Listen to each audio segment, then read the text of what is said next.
Hello everyone, Nubkeks here and welcome back to another Heroes of the Storm game. In today's episode we will ultimately be playing on Ragnaros. He's in a really interesting spot because obviously since Ragnaros came out, he's received nerf after nerf after nerf. However, despite all of this and despite even on the pro scene, commentators and such can kind of repeatedly predicting that, Ragnaros is finally dead, he's finally out of the meta, and we're not going to see him again. He just kind of refuses to leave. He keeps coming back and back and back. And we even saw him being played quite a bit, even by MVP Black, who were the winning team of BlizzCon, of the HGC finals this year. They busted out Ragnaros a few times. So I thought this would be a good time to do a video on him and to show you kind of some of the stuff that he can do. We're on Tomb of the Spider Queen, which is of course the fantastic map for Ragnaros. What he brings is he's actually pretty weak at laning. You don't really win many of the lanes. What you do bring though is fantastic, actually you do good teamfight damage. And in particular you bring pretty fantastic stalling capabilities. He's one of the most defensive heroes in the game, both through his trait, which can nullify and neutralize a lot of map objectives, and then also through the Lava Wave heroic as well, which soaks a massive amount of experience and also denies pushing down, minions pushing down a specific lane for quite a lot of time. I do go for Sulfurous Smash in this particular video. It makes more sense for this game, but Lava Wave can be really, really good. So for example, on Brax's Holdout, that's another great map for Ragnaros, where Lava Wave might be incredibly useful. Drop that Lava Wave during that Zerg Swarm, plus your trait, and you can pretty much, no matter what sort of composition, even if the enemy team is a great pushing composition, you can really deny what they're trying to do and make their life a misery. Tomb of the Spider Queen, it's a bit too small, and you got 3 different lanes very close together, so if you Lava Wave one lane, they can just go to the other lane, and the objective is in 3, so it's not as good there, but Ragnaros is nonetheless still very, very good on this particular map. So in terms of the bans on the pick so far, Garrosh ETC banned out, no surprise. I banned out Oriole because I was very scared that the enemy team could set up a very strong Oriole, Morales, Vala composition. If they picked Oriole and then whatever tank, really, they would be in an absolutely amazing and fantastic spot. It would be a really big problem for us to deal with that. That sort of early game pressure, that early game pushing with the Chromie early talents, the double support with the Vala, especially seeing as we're going for a Taste for Blood Azmodan. that could be quite scary, to say the least. So I decided not to go for that. They pick up a Sonya, so it's going to be a very scary lane for me as Ragnaros. Sonya does win this lane. And she's very good at team fighting, but we'll bring some good team fighting pressure ourselves, plus an awful lot of delay and stall with Ragnaros, which is nice. Then the enemy team chooses Johanna, so this puts a bit of a problem in our team's composition because our Azmodan wants to stack Taste for Blood, which would be extremely powerful late game, but it's rubbish early game, and he needs a lot of help stacking it. So you can see him kind of flipping over here to the warriors going, okay, wait, how can I help this? What can we do to work with our Azmodan now that a lot of other things have been taken away? What would fit? So I was thinking Stitches would work quite well. Stitches brings good AoE clear with his Slam and his Slam builds. That's a good chunk of AoE damage to help synergize with the Azmodan Dunk. We've got Uther Stuns to follow up. You got very high damage from Zul'jin. We have damage follow up from Ragnaros, potential Sulfurous Smash as well. And the enemy team is running Soul Support Morales, the Vala, the Chromie. That's a bunch of targets that are pretty good to hook in, so maybe it will work out. We'll see what happens when we get to the game. I'll talk to you guys when we get there. Alright everyone, we have arrived in the game. And we'll see how this goes. I'm gonna go for Q-Build Ragnaros in this particular game. I'm a huge fan as well of E-Build Ragnaros. I think E-Build is really nice. It's a lot stronger in the early game, in fact. And then level 16 is still a massive power spike for E-Build. It can be nice to not have to worry about stacking up this Q quest at level 1. But in this game, I'm going to go for the Q build. They've got a pretty heavy front line with the Sonya and with the Johanna. I'm not going to be able to get past that front line. The Q build will help me stay in the front a little bit more. Like, bear in mind as well, there's going to be Chromie and Vala kind of shelling away at long range. So for me as the Ragnaros in this game, to ever go forwards, I'll probably be taking quite a lot of damage in return. So that's kind of messy. And they've got this big front line that I can't beat on. So the Q build would be quite nice, you know, getting that 9% HP, max HP burn on level 16 will be fantastic. And I mean, we're going for late game anyway with the Asmodan, so I don't really mind. I actually forgot here that I have the Q talent, so I missed out a few stacks, so that was a bit silly. Sonya arrives a bit late. Now she gets a good trade. You don't want to fight her when she's in the wave, but we still get a decent trade into her. I'm not pushing this because it's very dangerous for me to move forwards in this lane, and bear in mind, this is a pretty hard losing lane for me. Sonya will keep healing off of the minion wave. We can pressure them a little bit, but not too much. Zul'jin gets killed in middle, which is very, very bad for us. And yeah, you can see that things are a little bit scary. What we definitely don't want to do is get hit by that, yeah, which would be we dodged it there. It's just the Q of Sonya, that's something we don't want to get hit by. You can see here, I don't walk into her whirlwind, want to dodge that, just limit her healing, and then when the whirlwind is down, I'm going to go be a bit more aggressive. Not too aggressive, but a bit more, and then trying to get as many stacks on my Q quest as I can off of these guys. So there we go, there's another 2, we're up to 7, so it's not too bad, but you can see we're losing some HP in order to do that, finish our quest. Sonya's just lurking in the wings. Constant threat. It's really bad if she hits me with her Q. That's Sonya's ideal way of trading. She builds up Fury, basic attacking the minions. She whirlwinds in the minion line, and then she goes for the Q. So you can see, for example, right there, as I was backing off, little juke up towards the top just to try to avoid, perhaps, some of those Sonya tricks. We're low on mana. We've lost some HP as well. We're having a tough time getting these regen globes. We're going to pop this again, too. One of the big dangers, I would say, in this lane, which hasn't come to fruition yet, thankfully. You can see I'm using Sonya. The Q, sorry, I'll point this out first. When we hit with our Q, it does splash damage. So I've been using Sonya to get some stacks, right? Which is if I hit her, and the Q splash damage finishes off a minion, that can be a stack for my quest, which is quite nice. And it's a bit of healing as well to keep me sustained. The big threat is, of course, this, where Sonya rotates between lanes. That's very, very dangerous, and we want to avoid that if at all possible. I went for catching fire in this game. It's actually a mistake. Should have gone for, you can see right there, the Q. Nasty trade for me. I should have gone for the fire ward, the spell ward, on the W. I think against the Chromie comp, that's a much smarter choice. Good against Vala as well. Pretty decent, obviously, against Sonya in the lane, mitigating some of that damage. So that's what I should have gone for, and I made a mistake not to in this case. So long as I stand behind my minions, I'm safe from the Q. Now, she can still hit me with the W and the splash from the W. That's something to watch out for. Just being a bit of a jerk here, using my E on the minions.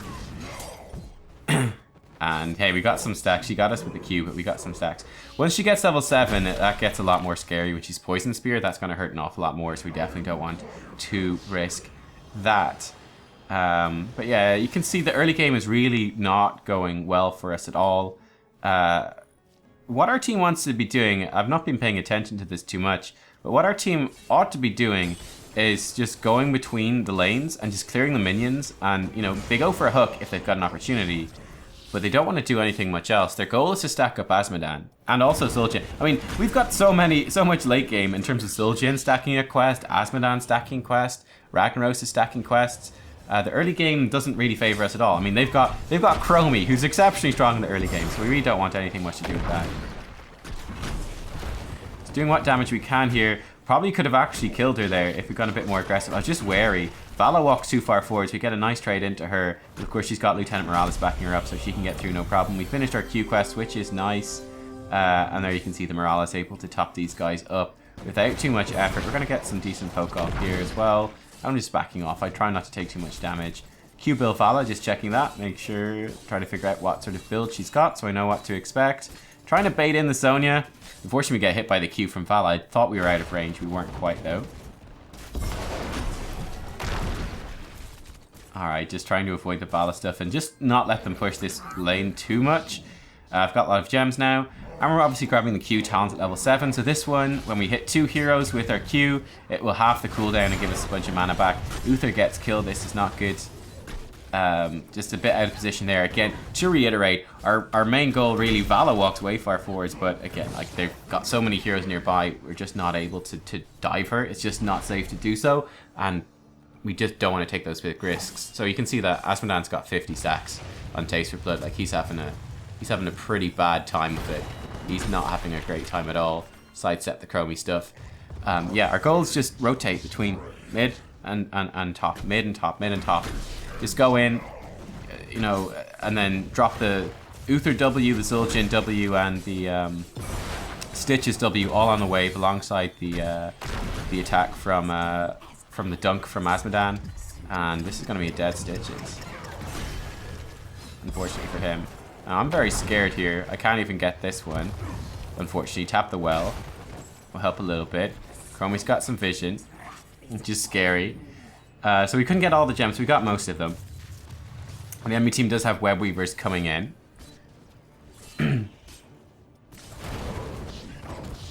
Chromie gets a pretty nice hit there.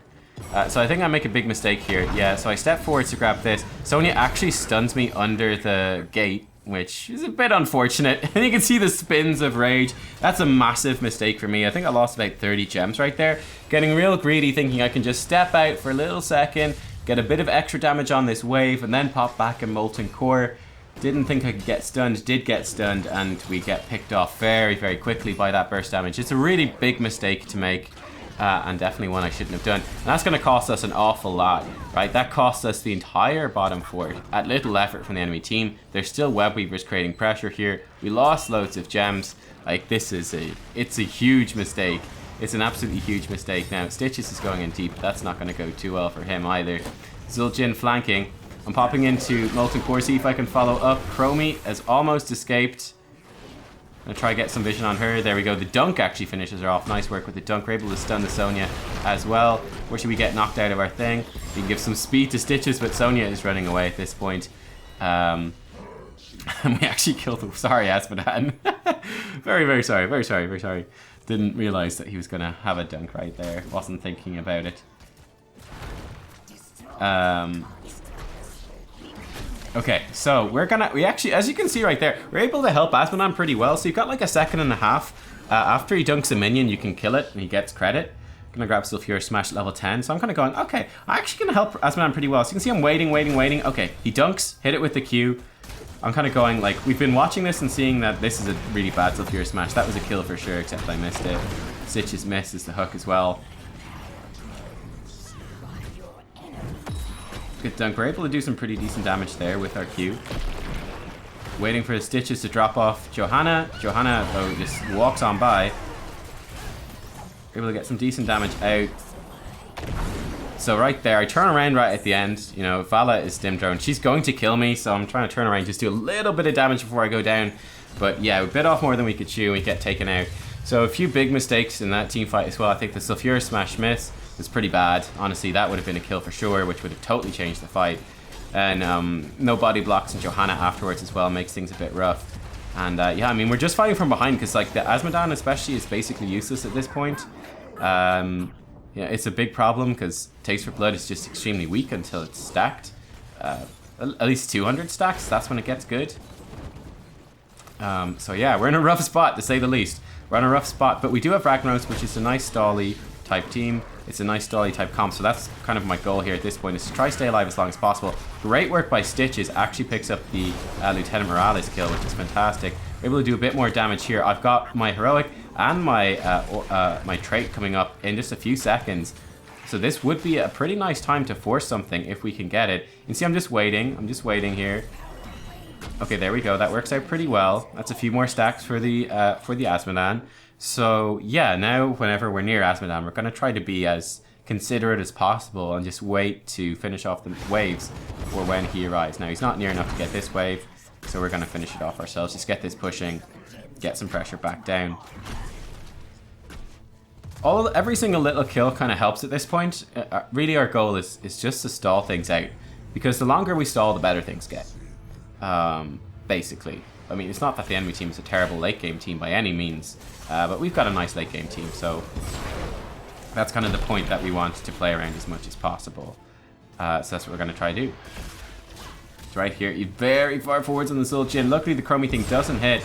But yeah, we definitely don't want to be fighting at this point. It's still not late game. We're still not stacked the Asmodan quest. And we are down a talent here as well. So there's really no advantage to us for pushing in. Also, when you look at the enemy team, if you look at the map, what is the enemy team going to do right now? Is there any need for us to push out aggressively? Is there anything we need to stop? Well, not really, because there's no forts for them to take. I mean, even the Merc camps, the bottom Merc camp and their Bruiser camp are gone. There's only ours. We could probably defend ours. I mean, we can even let it go. It's not that big of a deal. They're nowhere near the amount of gems they need to turn in. So we're really all good from all of those perspectives. The only thing to watch out for is the boss. You know, if they take the boss, we can again probably deal with it. So you can see the people, we've gone very far forwards here. And we're in an awful lot of trouble. It's a double kill. Myself and Zul'jin managed to combo together, actually get a kill there, which is nice. Trying to do some damage here, whatever we can. Let's poke these guys off. I might actually die. Johanna actually pulls us back in a kind of nice direction, but I think we are going to go down. So yeah, I mean, the question that has to be asked there is, why did we try to turn in up top? What is the purpose of turning in up top? Ultimately, we've got an understacked Asmodan. There was only 4 of my team there because I was down soaking bottom lane. We didn't have level 13 talents to try to fight that. And there's absolutely nothing for us to stop that. I mean, sure, we need to be in a decent spot to stop them doing the boss. That's fine. But we don't need to, they didn't have enough gems to turn in, so there's nothing to stop there.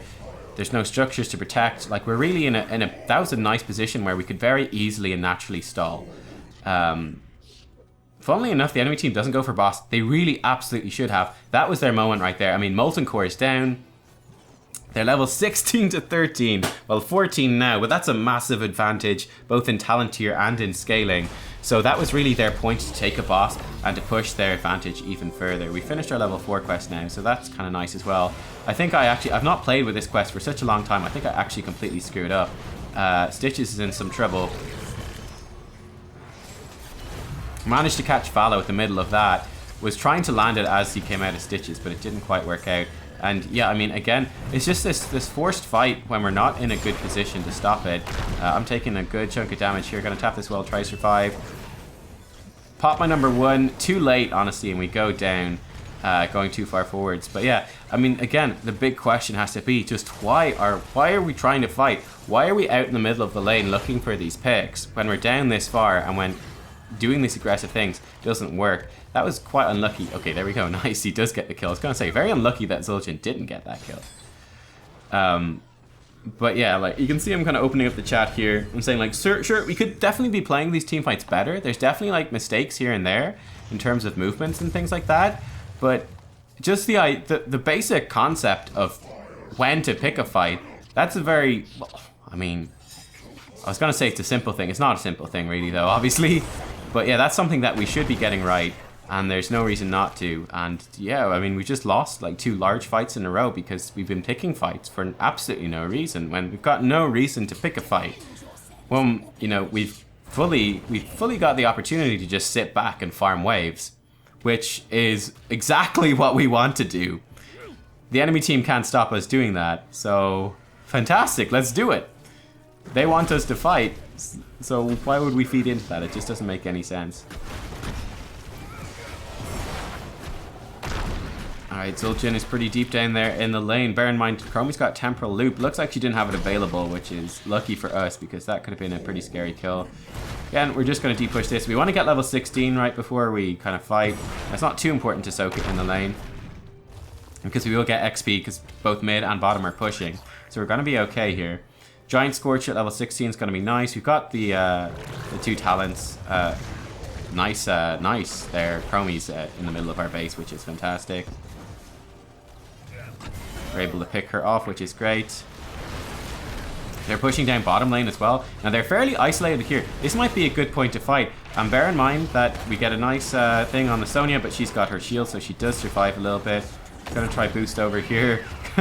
Going a little bit slowly, a little bit clunky, but getting through nonetheless. Really nice. We're able to come in, finish off a couple of them. Fantastic. And again, this goes really well for us. Why does this go so well for us? Few things happen here. Why was this fight different? Why did we win? Number 1, beautiful work by Stitches. Secures the Chromie, fantastic. Number 2, the enemy team continues to push in on us despite losing Chromie because they've lost their power play. We're level 16. We've got level 6. We're the same talents at them. They don't have talent tier advantage anymore because we've got level 16. Number 2, Azmodan has been stacking his quest, and now Azmodan's getting really, really strong, right? About 200 stacks is where, that's the real point where Taste for Blood really becomes an awful lot better than Sieging Wrath, and well, it continues to stack, right, where Sieging Wrath doesn't. So that's the point where, roughly speaking, it starts to become significantly better. Well, Azmodan he's finished his quest now. Zul'jin presumably has finished a bunch of his quests, or he's got it pretty well stacked up. Also, they're fighting under a Molten Core Ragnaros as well. So, you know, it was just, the question is, why do they keep pushing that keep? Especially after even with Chromie still alive, they want to be pushing it, sure, but kind of cautiously because it's starting to get dangerous. But once Chromie dies, why would you ever keep pushing? It's such a bad idea. You can see, I mean, they did about 10% of that keep's damage down below. What did it cost them? It cost them, was it 4 deaths? 5 deaths in the end? I can't remember now. It also cost them the boss. And you can see that we're catching up on XP. Kind of go for the greedy Sulfurious Smash, just seeing if I can pick up the kill on the Vala. Doesn't land, so that's a bit of a waste. And this becomes something of a scary position. See, Zul'jin is not in a great spot. He gets caught out, gets killed almost immediately. We're able to do some pretty good damage to the Vala here. Actually, almost kill her. Actually do kill her. Probably could have killed Chromie, but I'm just concerned about my teammates behind. I want to get close to a fort, get interrupted by the Johanna, which is bad, but we're getting pretty nice healing with our Q. Bear in mind, every time we hit 2 heroes, we actually miss Johanna there. We get that cooldown reduction, and we're applying this you can see that constant burn to both these heroes. We're able to, yes, we get into the fort. We're able to almost take them out. Probably should be focusing the Chromie. We're able to kill the Sonya. Johanna, we proc her thingy. What's it called? I forget what it's called. We proc it anyway. Indestructible. And it ends up being a close fight. So yeah, I think in hindsight, should have focused the Chromie a little bit more. And this was an interesting choice then at level 20. It's kind of going, what do I pick? Heroic difficulty, again, so nice on this map. Having more Molten Cores and more powerful Molten Cores. That's pretty nice. Or I'm kind of looking at Submerge as well, going, that's pretty good too. Especially against the Chromie, because the Chromie's been a huge problem for me. I can dodge stuff with the Chromie. You can see we're at 300 Azmodan stacks now. Azmodan now is a monster. Azmodan's a beast. He's something to be scared of. We've reached that point in the game where he's becoming very, very scary. Look at this dunk. Okay, we didn't see how much damage it did, but it did plenty of damage anyway. It did plenty of damage. We're actually ahead in experience now. We're actually probably ahead in structural damage a bit overall. And we've got all the waves pushed up. Like, the map is kind of ours to play with. Sonya's just respawning now. Lovely, fantastic. Things are looking good, right? Things are looking good. Also, we need 10 less gems to turn in the enemy team. We only need 55. So that is in our favor as well. Very much in our favor. I'll throw the Meteor in here. Hopefully got Azmodan those stacks. I don't know if that was quite timed right, but hopefully close enough. Enemy team grabs their Bruiser Camp. We're going to grab the Siege Camp. Anyway, things are looking good. So yeah, at this point in the game, although pretty much relatively equal in terms of XP and structures, just the nature of our team comp, just the heroes that we have, mean that we are actually ahead in this game because of the nature of Zul'jin and the nature of Azmodan. We're winning, right? We're winning because the enemy team's advantage was early. We managed to survive. It was messy, but we managed to survive. And that's good for us. So you can see, I'm being super cautious here. Look at that Azmodan damage. It's absolutely insane. My goal is to do consistent damage with my spells, but most importantly, to stay alive. As long as I can, so I can use Molten Core and potentially turn this fight around and help our team out. So focusing Chromie this time, we're able to take her out. I think Zul'jin might have helped out a bit there as well. We're focusing the Vala down a little bit too. Can we get her? Not quite. Trying to predict where she's going to go. Where are they? Okay, I'm not sure exactly. Oh, we found someone there off the end, but not enough to get the kill. Ends up being a 2-for-2 trade. Kind of a messy fight from us in the sense. They're luckily Molten Core. Again, we don't really want to fight without Molten Core available, but it came up just near the end. We were able to do good damage in that fight before. But you can see just how cautious I have to play in this particular match, right? My goal in this match is to... Well, right there in that fight was to stay alive to use Molten Core, but I'm trying to hit my Qs on cooldown on the front line, just melt down that Johanna and that Sonya. look for with my heroic, look for Azmodan and Zul'jin getting damage on the backline with their range. I can follow that up with Sulfura Smash, but I'm not looking to dive. Because if I try to dive their backline, most of the time I'm going to get wrecked. Unless there was a couple of fights where I saw the opportunity. But that's not my goal because, look, I'm a slow, walky type hero. That's not what I want to do. I'm going to get totally melted if I do that. So just looking for opportunities, right? Playing around the comps. That's what I'm trying to do. There you can see Zul'jin, he's finished his quest. He's got those super scary, spinny, twirling blades. Really, really nice for us. Both teams actually approaching gem breakpoints here. We don't have any Molten Core for another 48 seconds. So this is where things I think become pretty interesting. The boss is there to play for. The gems are there to play for as well. Things are pretty... It's kind of heating up. Now I noticed that my teammates are really deep actually. They're looking for Morales. So I'm just... You can see I positioned through that rotation point between mid and bot. Just looking to try dismount that Johanna. Slow her down because I wasn't entirely sure how strong our position was there. Had they caught Morales out or were our teammates kind of overextending? Wasn't sure. So just trying to keep that covered. Again, it's 19, 18 seconds until we get Molten Core, so trying to be cautious. Sonya engages but misses. This is fine. We at this point, we kind of just want to back off, right?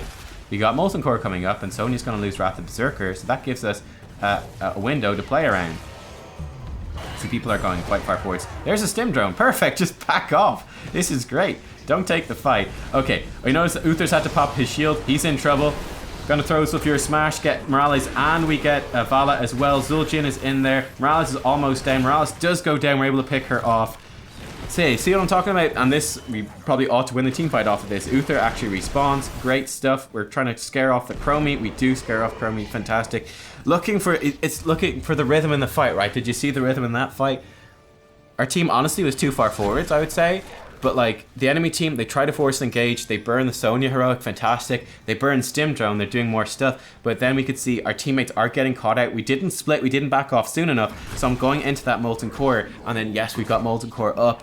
We're ready to go with our spells. We're ready to punish as they collapse on Uther, who's had to Divine Shield in the meantime, right? It's all about reading the rhythm of that, of the engages and what the teams are trying to do and playing around their power points. And when you do that correctly, you can have a really big effect there.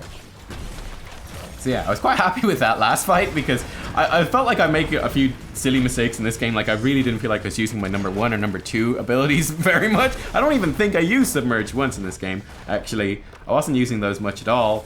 And I had a few silly mistakes and misses and things like that in the early game. So I felt good about, you know, a couple of those late game fights that we did. Those good, pretty good Molten Cores. We had that good team fight impact, being in the right spot at the right time, and we're able to swing things around a little bit. Azmodan grabs MVP. The enemy team grabs everything else.